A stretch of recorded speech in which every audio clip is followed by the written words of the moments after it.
Bismillah.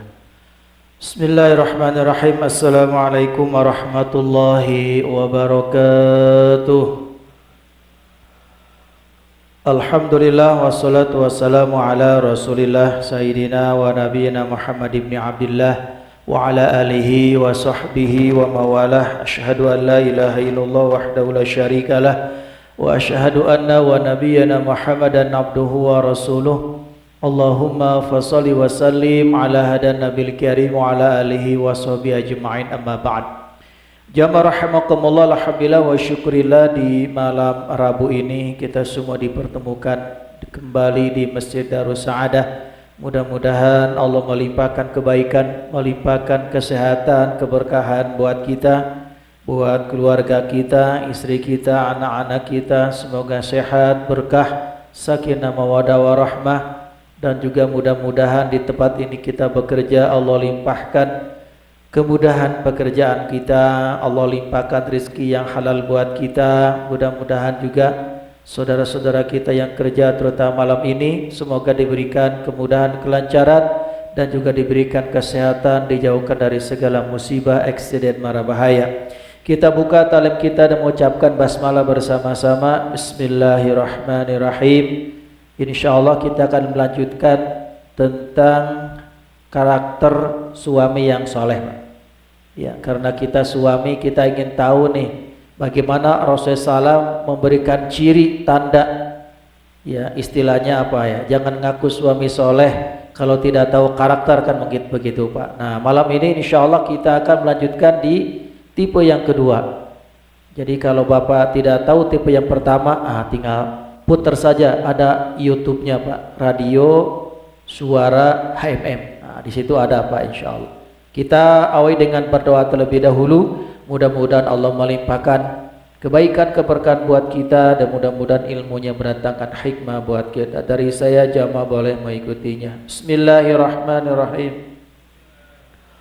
Allahumma aftah alaina hikmataka wansur alaina rahmataka min khazaini rahmatika ya arhamar rahimin.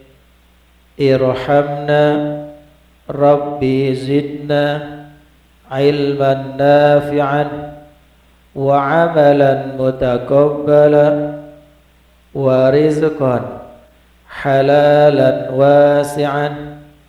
Subhanaka la ilma lana illa ma 'allamtana innaka antal alimul hakim.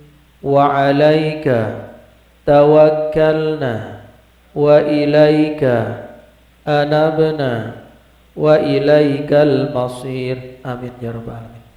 Jamaah rahimakumullah, kita ingin rumah tangga kita itu bahagia. Dan kebahagiaan itu awalnya dari pemimpin. Dan pemimpin dalam rumah tangga itu adalah suami. Siapa suami? Kita. Saya dan juga Anda.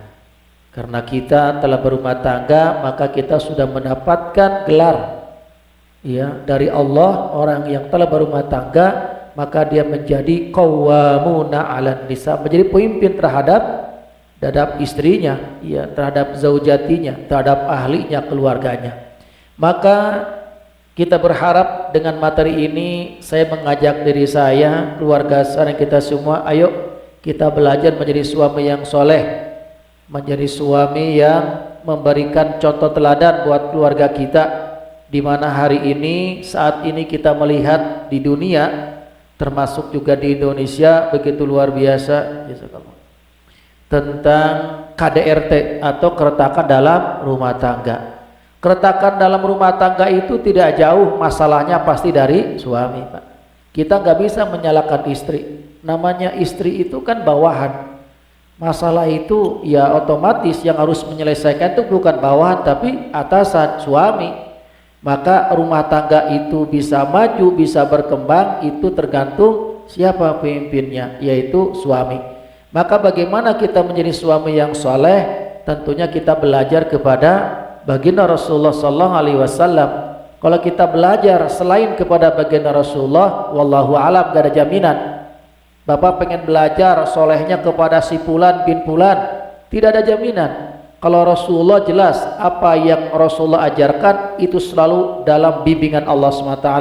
Allah telah mengingatkan di dalam Al-Quran, wa ma yantiqu 'anil hawa in huwa illa wahyu yuha. Tidak ada yang Allah berikan, yang Allah ajarkan, yang Allah arahkan kepada baginda Rasulullah Muhammad kecuali dengan wahyunya Allah Subhanahu wa taala.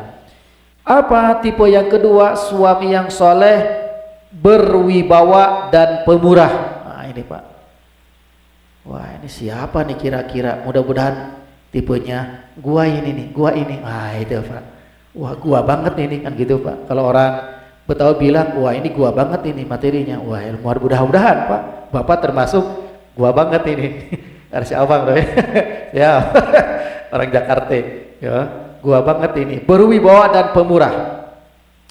Ada hadis yang cukup panjang Pak, cuman saya ngambil intisarinya. Jadi hadis riwayat Muslim ini hadis sahih. Tatkala Sayyidatina Aisyah radhiyallahu anha itu berbincang-bincang dengan 11 wanita.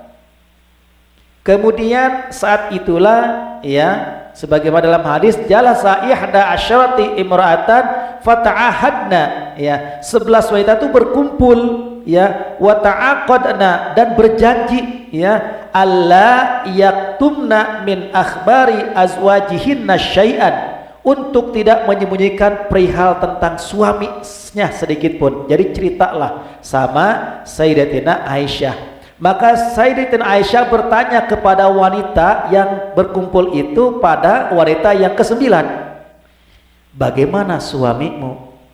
Apa yang dijawab oleh istrinya? Zauji rafi'ul ibad. Luar biasa, suamiku laksana bangunan yang kuat, tawilun najad, dan tiangnya tinggi, atimur romad, pedangnya panjang ya, kemudian dapurnya pun juga banyak mengepul ya, qaribul baiti min nidai, rumahnya itu banyak dan rumahnya dekat dengan gedung musyawarah, tempat berkumpul.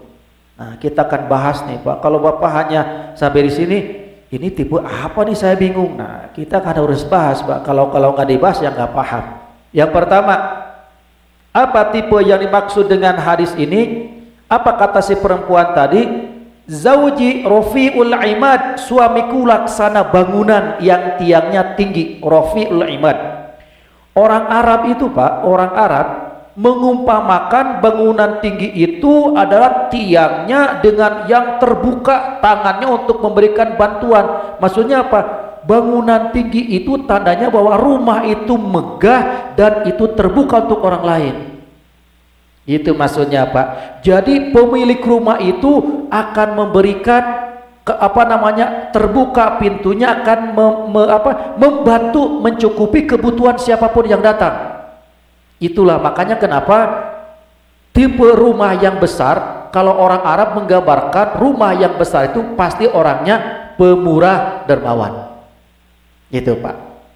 Rumah yang buranya tinggi itu akan memudahkan udara masuk daripada pendek. Makanya kenapa kalau di Arab itu, saya tahu itu karena ini Pak, karena kakak saya 30 tahun kerja di Arab.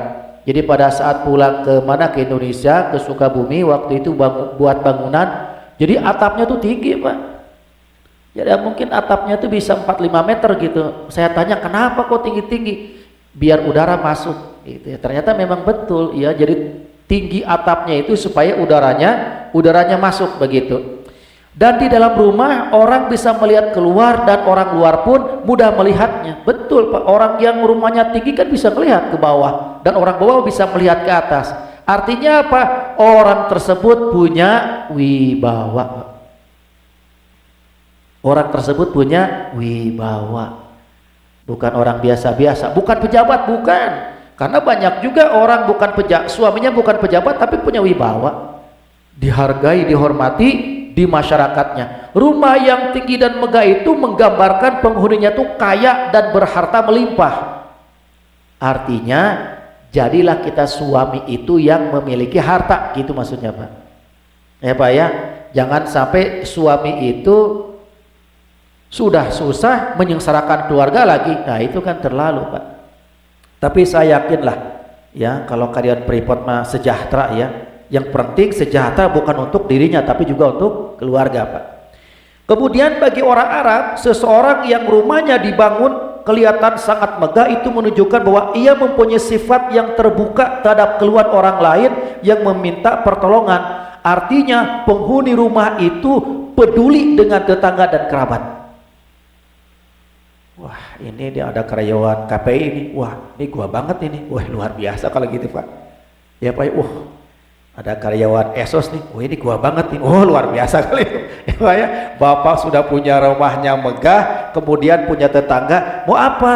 Pak, nih saya ini ada kekurangan nih, saya kasih. Pak, anak saya sakit, gak ada kendaraan. Udah pakai mobil saya. Ada begitu, Pak. Saya sering, Pak. Saya sering menemukan begitu. Termasuk juga klien Freeport, saya sering ngobrol, Pak Ustadz, saya punya rumah, siapapun ya, saya rumah tuh sengaja punya 3 lantai, halaman bawah saya sengaja ada 2-3 kamar saya kosongkan. Maksudnya apa? Kalau ada saudara tetangga saya kemudian gak ada rumah, gak ada tempat tidur, daripada nginap di hotel, udah nginap di tempat saya. Mobil saya siapkan, kalau ada tetangga kerabat butuh untuk ngantar ke rumah sakit, gak usah kontak ambulan, pakai mobil saya. Berarti keberadaan dia itu bermanfaat. Ada, Pak, saya ngobrol beberapa, di Lolen ada, di Helen ada ya, berarti ini gua banget ini. Wah, luar biasa kalau Bapak peduli. Jangan sampai kita ini punya rumah gak pernah tetangga datang ke rumah kita. Bapak punya mobil gak pernah tetangga tuh naik mobil kita, berarti keberadaan kita itu ya gak seperti bangunan megah ini, Pak. Suami yang gagah itu adalah dia seperti bangunan yang megah yang dia terbuka rumahnya dan mudah menolong orang lain. Kalau ada orang di luar ya diperlakukan begitu sangat demikian, apalagi keluarganya. Itu maksudnya, Pak. Artinya bahwa kenapa orang Arab, seorang perempuan tadi mengatakan zauji rafiul ibad, suamiku seperti bangunan yang kokoh dan tinggi. Maksudnya apa? Suaminya itu peduli dengan orang lain, itu memiliki wibawa dan sangat dermawan kepada orang lain, apalagi istri anaknya gitu, Pak. Siapa nih kira-kira nih? Gua banget ini. Wah, alhamdulillah ya, kalau gua banget loh. Alhamdulillah ada orang PSM kesini nih. Alhamdulillah gua banget ini. Alhamdulillah. Kemudian yang kedua nih, apa tadi cirinya nih? Tawilun najad ya, tawilun nijad. Suamiku pedangnya panjang. Maksudnya apa nih pedangnya panjang? Jangan-jangan itunya panjang? Bukan.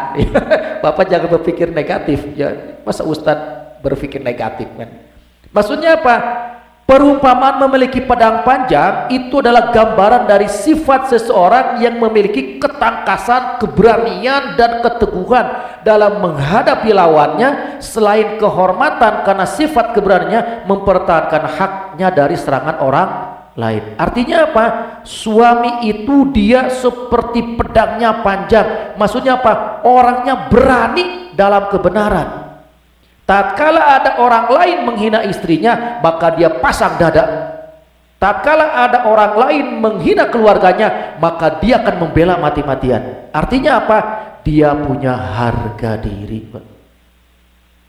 Wah, ini gua banget ini. Wah, alhamdulillah kalau gitu, Pak. Betul dah, Pak. Wah, ini gua banget ini nih. Iya, betul, kita nih harus jangan sampai ada orang lain melecehkan istri kita, kita diam aja. Di mana harga diri suami, Pak? Kita harus berani nih, ya. Tiba-tiba ada tetangga buang sampah depan rumah, masa kita diam? Ya kita harus ingetin. Bukan berarti kita harus merabak dengan emosi, bukan. Apalagi kita tinggalnya di perumahan, beda rumah, beda karakter orang dan sebagainya. Suami itu berperan untuk menjadi benteng rumah, itu luar biasa, Pak.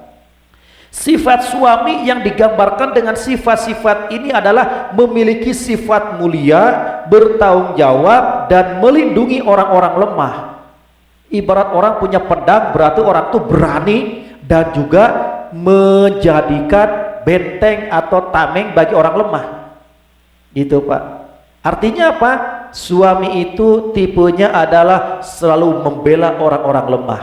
Tatkala ada tetangganya kesusahan, tatkala ada tetangganya dihardik sama orang lain, tatkala ada tetangganya itu kemudian dihina sama orang lain, dia membela bukan hanya keluarganya, tapi tetangga sebelah kanan kiri depan belakang pun ditolong, Pak. Mohon maaf, zaman sekarang itu kadang kan ada tipikal keluarga tuh suami itu cuek-cuek aja, Pak. Kebanyakan ya, mudah-mudahan tidak di kita, mudah-mudahan ya. Ada tetangga misalnya berantem, kita diem aja, padahal tetangga kita udah dijelek-jelekin sama orang lain, kita diem aja, berarti kita tuh gak bermanfaat bagi orang lain. Atau misalnya ada tetangga kita ya diambil barangnya, ada maling, kemudian kita tidak peduli, wah itu bahaya, Pak. Itu bahaya ya. Harusnya kita sebagai suami sayang menjaga keluarga dan juga sayang menjaga tetangga kerabat. Kalau tetangga kita sedang keluar kota, kemudian ada maling yang akan masuk ke rumahnya, kita bisa membelanya. Artinya apa? Keberanian kita itu bermanfaat bagi orang lain, apalagi keluarganya. Kemudian suami yang seperti ini memiliki sifat yang sudah pasti menenteramkan hati istrinya, anak-anaknya, karena selalu siap memberikan pengayoman, perlindungan dari bahaya manapun datangnya. Betul, Pak.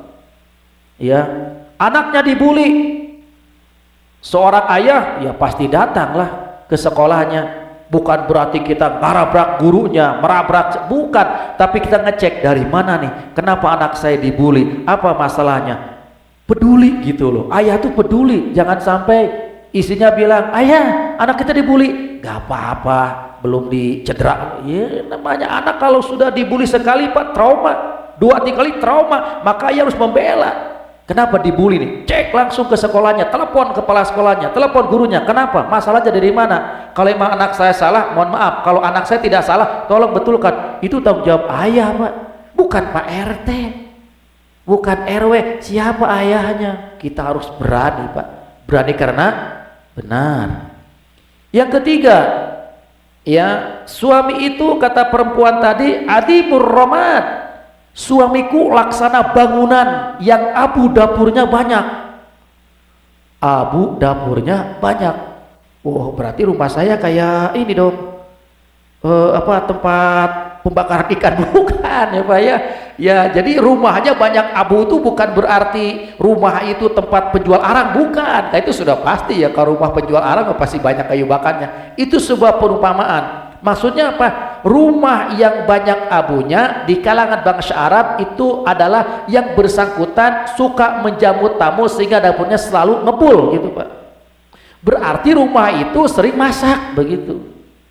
Kalau rumah banyak abunya artinya rumahnya itu orang yang pemilik rumah tuh suka masak. Nah, kalau suka masak berarti suka memberi kepada tetangga dan kerabatnya begitu, Pak. Wah, ini gua banget, ini gua hebat. Kalau gua banget berarti hebat, berarti Bapak cocok tipe ini, Pak. Betul gak, Pak? Kira-kira cocok gak, Pak? Wah, alhamdulillah. Aduh, Pak Ustadz, alhamdulillah Pak Ustadz, suami istri saya itu senang masak, Pak Ustadz. Oh, berarti hebat, Pak. Tapi senang masak itu juga harus kasih sama yang lain. Ya, Pak, jangan sampai senang masak tetangga rumahnya peot-peot dibiarkan, oh berarti gak peduli, Pak. Di sini alhamdulillah, di sini jujur, Pak, di sini juga alhamdulillah. Pak Ustadz, ke rumah Pak Ustadz, ya gak usah disebutkan di mana tempatnya. Kenapa, Bu? Ini saya makan banyak di rumah cuma 3, Pak Ustadz. Saya, suami saya, anak saya yang SD makan banyak. Siap, saya bilang, bawa prajuritnya, boleh, bawa jamaah makan gitu.